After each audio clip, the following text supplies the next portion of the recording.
Menyapa di pinggir kali banjir Kanal Timur. Hari ini aku olahraga hari yang ke-9. Jadi kenapa saya memutuskan untuk berolahraga sore setiap hari kecuali hari Minggu minimal 1 jam, yaitu karena yang pertama berat badan sudah tidak manusiawi 97 kilo, sedangkan tinggi saya hanya 155.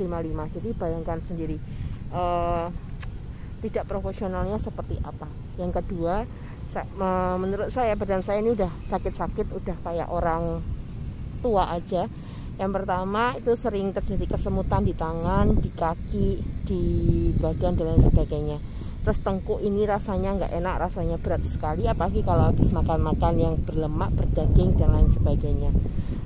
Nafas mulai tersengah-sengah, jalan sedikit ngos-ngosan, jalan sedikit harus berhenti dan berbicara aja sampai terbata-bata. Lalu selanjutnya setelah bangun tidur badan tuh mesti terasa pegal-pegal, lalu nggak fresh, nggak nyaman sekali, dan selalu merasa kecapean.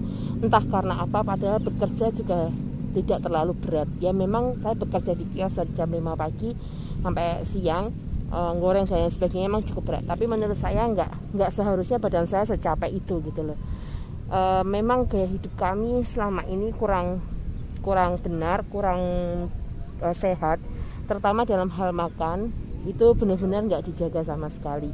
Jadi kalau kami makan, terutama saya ya, kalau makan itu pagi saya mesti sarapan full. Jadi di pasar tahu sendiri kan, banyak sekali makanan-makanan yang enak, dan setiap pagi itu jam 5 mereka udah mulai siap semua makanannya, panas-panas, gorengan. Kalian tahu kan rasanya tempe gembus goreng yang hangat-hangat tuh kayak apa? Badak atau bakwan sayur yang hangat tuh kayak gimana? Wah, ini aja aku cerita sambil kemecer ya, sambil ngecas, sambil pengen, tapi memang harus menjaga sama sekali. Tentunya kan tidak sehat sama sekali. Sarapan pagi harusnya dimulai dengan sarapan yang sehat-sehat, tapi saya udah memberikan asupan gizi yang sudah nggak bagus dan tidak seimbang seperti itu. Jadi saya pagi makan full, ditambah dengan gorengan, nanti tengah hari saya masih makan snack, minimal itu 4 snack, 2 manis 2 asin. Lalu siang setelah selesai dari kios, kita biasanya pulang sambil bungkus makanan, kadang bungkus nasi padang, kadang bungkus roti fried chicken.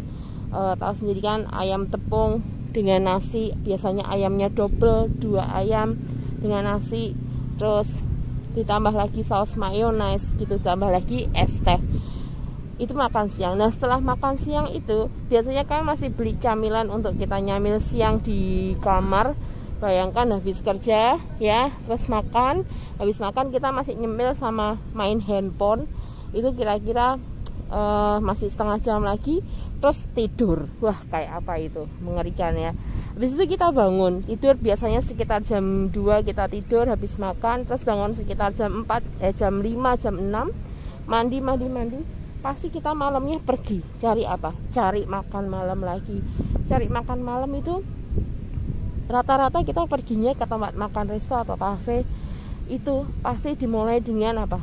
Pembukaan appetizer, bisa salad, bisa pie, bisa lasanya. Itu kita anggap sebagai pembuka ya. Habis itu masing-masing kita pesan makanan berat. Habis makan berat nanti kita pesan dessert. Dessertnya bisa apa? Bisa roti bakar, lalu dessertnya bisa ice cream, dessertnya bisa roti tar, pokoknya yang manis-manis kayak cheesecake kayak gitu-gitu. Nah setelah itu kita pulang, minumnya juga manis, pasti kayak milkshake atau es teh manis.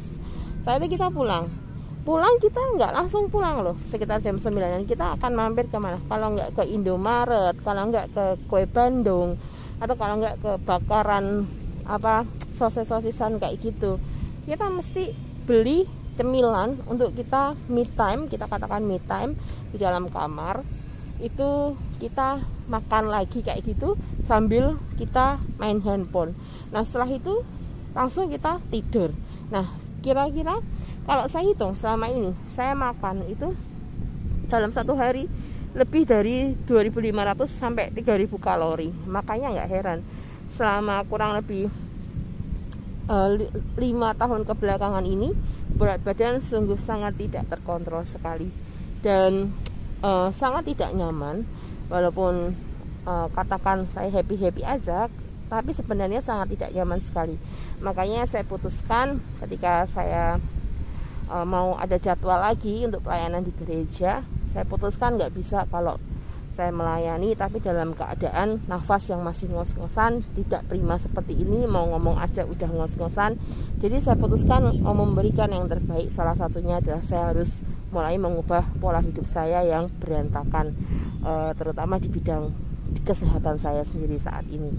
Jadi saya putuskan sudah ke-9 ini saya mulai berjalan kaki. 2 hari ini sudah mulai berjalan dan berlari. Ya, mudah-mudahan semangat saya ini, mudah-mudahan niat baik saya ini bisa berbanding lurus, berbanding bagus dengan hasilnya nanti. Dan saat ini saya sudah merasakan bahwa saya bisa bernafas dengan baik saat ini. Badannya sudah mulai berkurang kesemutannya, pegal-pegal di belakang kepala ini, terus badan tidak lagi pegal-pegal yang nggak jelas lagi. Memang olahraga ini sangat berat. Pertama kali juga kaki sakitnya luar biasa. Tapi saya tahu kalau saya berhenti maka saya nggak akan kemana-mana dan tidak ada progres apa-apa, malah nanti jadi semakin terpuruk dan semakin terpuruk, semakin gemuk dan semakin gemuk. Saya belum mencapai 100 kilo, 3 kilo lagi 100 kilo. Jadi saya putuskan saat ini saya mau mengubah pola hidup saya menjadi yang lebih baik. Terutama juga sejak kejadian mama saya, bahwa mungkin bisa saja saya mendapatkan warisan diabetes dari garis keturunan keluarga, tapi saya tolak dalam nama Tuhan Yesus Kristus. Mudah-mudahan kami semua diberikan kesehatan dan saya mau hidup dengan versi saya yang terbaik saat ini. Ya, terima kasih. Ini yang dapat saya sharekan kepada teman-teman semua. Jadi mari kita mau mulai kebiasaan hidup baik. Saya mau rekomendasikan kalau mau berolahraga, kalian di Kota Semarang bisa di sepanjang bantaran Kali Banjir Kanal Timur atau Kali Banjir Kanal Barat yang sudah dibangun sedemikian rupa oleh pemerintah setempat. Terima kasih kepada pemerintah setempat.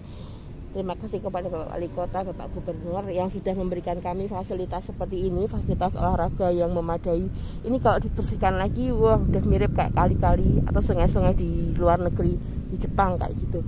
Suasananya enak sekali, angin semilir, memandang sunset seperti ini, sungguh-sungguh fresh. Selama ini saya kalau jam segini pasti kelekaran di kamar sambil ngemil, sambil nonton YouTube. Tapi kali ini saya berada di sini, suatu pencapaian yang besar sekali dalam hidup. Oke, jangan pantang menyerah. Saya juga mulai mengatur pola makan. Memang tidak secara signifikan, tapi saya sudah mengganti yang manis-manis menjadi banyak sayur. Saya sudah mengurangi makanan yang manis. Saya mengurangi karbohidrat. Jadi berjalan 10 hari, semoga ada hasil yang baik yang nanti bisa saya sharekan kepada teman-teman semua. Terima kasih sudah menyimak curhatan saya pada sore hari ini. Salam dari Toya Best. Jangan lupa subscribe, share, like, and comment. Tuhan memberkati. Bye.